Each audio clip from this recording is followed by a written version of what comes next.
Hello everyone, আসসালামু আলাইকুম। Welcome to my another blog. আজকে আমি আপনাদের সাথে শেয়ার করব চিকেন রোস্ট রেসিপি। আমরা সবাই চিকেন রোস্ট খেতে খুবই পছন্দ করি, আর আজকে আমি আপনাদের সাথে সেই মজাদার চিকেন রোস্ট রান্নার রেসিপি শেয়ার করব। তো চলুন ভিডিওটি শুরু করা যাক। আমি এখানে একটি কক মুরগি কেটে 6 পিস করে নিছি, তারপরে ভালোভাবে ধুয়ে পরিষ্কার করে নিছি। আপনারা আপনাদের পছন্দ মতো সাইজ করে নেবেন। আমি এখানে গলা, মাথা, হাত পা সব কিছুই বাদ দিয়ে শুধু পিসগুলাই নিছি। তো আপনারা আপনাদের পছন্দ মতো কেটে পরিষ্কার করে নেবেন। তারপর আমি এখন দেব সামান্য লবণ আর সামান্য মরিচের ফাঁকি, শুধু কালারটা আসার জন্য, কারণ আমি এখানে কোনো ফুড কালার ইউজ করব না। তো আমি এখন ভালোভাবে মেখে নিতেছি। এখন আমার মেখে নেওয়া প্রায় শেষ, আর আমি এখন এটাকে 5 থেকে 10 মিনিট রেস্টে রেখে দেব। পরে আমি এখন একটা পেস্ট রেডি করব, আর তার জন্য নিয়েছি বাদাম, কাজু বাদাম, কাঠবাদাম, জয়ফল, জয়ত্রী আর সাদা গোলমরিচের গুঁড়া। এটা আমি এখন ব্লেন্ডার করে নেব। আপনারা চাইলে পাটায় বেটেও নিতে পারেন। তো এখন আমার পেস্টটা রেডি, আর আমি এখন মাংসগুলো ভেজে নেব। তো প্রথম আমি একটা ফ্রাই প্যান চুলায় বসিয়ে নিয়েছি, তার মধ্যে আমি তেল দিয়ে দিতেছি। তেলটা ভালোভাবে গরম হওয়ার পরে মাংসগুলো একটা একটা করে দিয়ে দেব। তারপরে 2 মিনিট ভেজে নেওয়ার পরে হালকা কালার হলেই আবার অন্য পিঠ উল্টায় দেব, কারণ বেশি ভাজলে রোস্টটা শক্ত হয়ে যাব, খাইতে একটুও ভাল লাগবে না। তার জন্য হালকা কালার হওয়ার পরেই আপনারা উল্টাই দিবেন। তারপরে এখন অন্য সাইডটাও ভাজা হয়ে গেছে, আর এখন আমি একটা একটা করে তেল ঝরাইয়া উঠাই নিতেছি সবগুলা পিস। তো এখন আমার ভাজা শেষ। তারপরে আমি চুলায় অন্য একটা হাঁড়ি বসাই দিছি, তারপরে দিয়ে দিতেছি তেল। আর তেলটা একটু গরম হলে আমি এখানে পেঁয়াজ দিয়ে দিতেছি। পেঁয়াজ দেওয়ার পরে এটাকে ভালোভাবে ভেজে নিতে হইব। তো এখন আমি নেড়ে চেড়ে ভেজে নিতেছি। আর পেঁয়াজটা একটু হালকা ব্রাউন কালার হওয়ার পরেই কিছু গরম মশলা অ্যাড করব, আর একটা তেজপাতাও সাথে দিয়ে দেব। তারপর আবার নেড়ে চেড়ে নিতেছি। এখন আমার পেঁয়াজটা ভাজা হয়ে গেছে, আর এখন আমি এখানে দেব 1-1.5 টেবিল চামচ আদা রসুন বাটা। তারপরে হালকা একটু নেড়ে চেড়ে নেব, যাতে আদা রসুনের গন্ধটা চলে যায়। তো নেড়ে চেড়ে দেওয়ার পরে এখন আমি এখানে অ্যাড করব অল্প একটু পানি, যাতে পেঁয়াজটা পুড়ে না যায়। আর পানিটা দেওয়ার পর একটু ভালোভাবে নেড়ে চেড়ে নেব। পেঁয়াজটা সব দিকে ঘুরায় ঘুরায় একটু নেড়ে চেড়ে নিতে হইব। তারপর এখন আমি দেব ওই পেস্টটার 1 টেবিল চামচ, যে পেস্টটা বানাইছিলাম। আর পেস্টটা দেওয়ার পরও ভালোভাবে নেড়ে চেড়ে মিশিয়ে নিতে হইব। আর এখন আমি দিয়ে দেব 1/2 টেবিল চামচ মরিচের গুঁড়া, জাস্ট কালারটা আসার জন্য।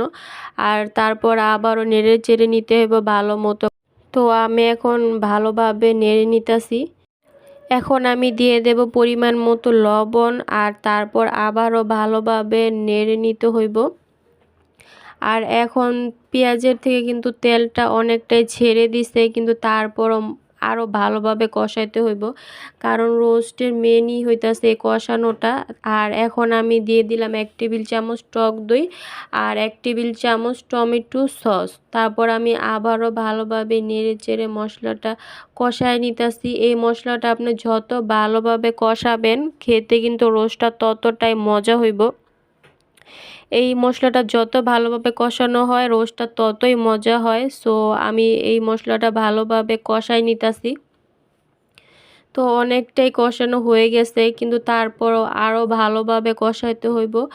আর তেলটা একদম ছেড়ে দেওয়ার পরেই মশলাটা পুরোপুরি কষানো হয়ে যাইব। সো আমার এটা প্রায় হয়ে আইছে, কিন্তু তারপর আমি আরও একটু ভালোভাবে কষামো, যাতে ভালো স্মেলটা বের হয়। আর এখনই কিন্তু অনেক ভালো স্মেল পাওয়া যাইতেছে। তো আপনারা দেখতে পারতেছেন কালারটা কিন্তু চেঞ্জ হয়ে গেছে, আর কিন্তু অনেকটা তেল বের হয়ে আইছে, এই যে দেখতে পারতেছেন। তো এখন আমার মশলাটা প্রায় রেডি হয়ে গেছে। তো এখন আমি এখানে চিকেনগুলো দিয়ে দেব, কারণ পেঁয়াজটা পুরোপুরি ভাজা হয়ে গেছে, আর পেঁয়াজের থেকে তেলটা একদম বের হয়ে গেছে। আর এখন আমি একটা একটা করে মাংসগুলো দিয়ে দিতেছি। আর মাংসগুলো দেওয়ার পরে আস্তে আস্তে একটু নেড়ে দিতে হইব। ভিডিওতে দেখা যাইতেছে আমি অনেক জোরে জোরে লাড়তাছি, কিন্তু আসলে আমি খুবই আস্তে আস্তে লাড়তাছি। তো এখন মাংসটা আস্তে আস্তে নেড়ে হালকা একটু ঢেকে দিতে হইব। তো আমি এখন ঢেকে দিতাছি 2-3 মিনিটের জন্য। আর এখন ফিরে আসলাম 2-3 মিনিট পরে। এই যে 2-3 মিনিট পরে মাংসটা একটু নাড়াচাড়া দিতাছি। আর মশলাটা মাংসর সাথে পুরোপুরি মাখানো হয়ে গেলেই এখন আমি এখানে অ্যাড করব পানি। তো আমি এখন এখানে পরিমাণ মতো পানি দিয়ে আবারও হালকাভাবে নেড়েচেড়ে নিতেছি। আপনারা বেশি জোরে লাড়তে যাবেন না, কারণ বেশি জোরে লাড়লে মাংসগুলো ভেঙে যেতে পারে। তো আমি এখন পরিমাণ মতো এখানে পানি অ্যাড করব।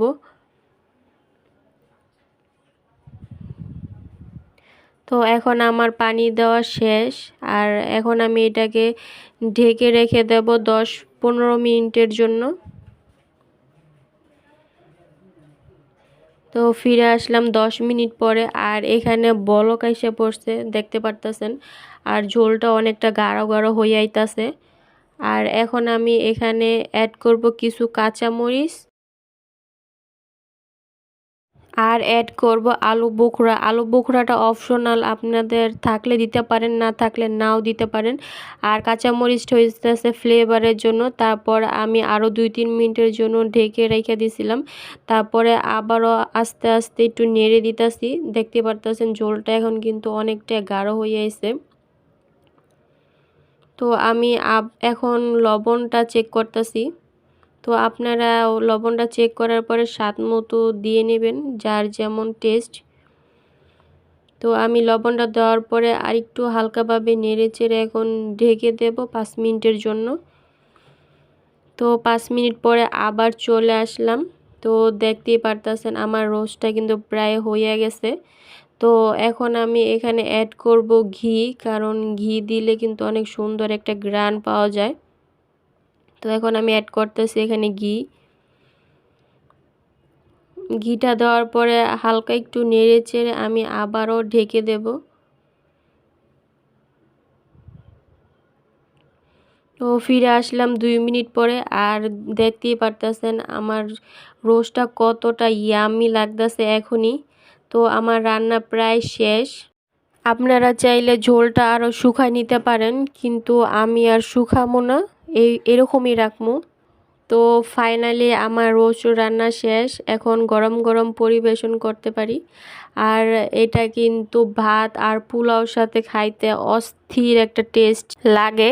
সো ভিডিওটি ভালো লাগলে অবশ্যই লাইক, কমেন্ট অ্যান্ড শেয়ার করবেন।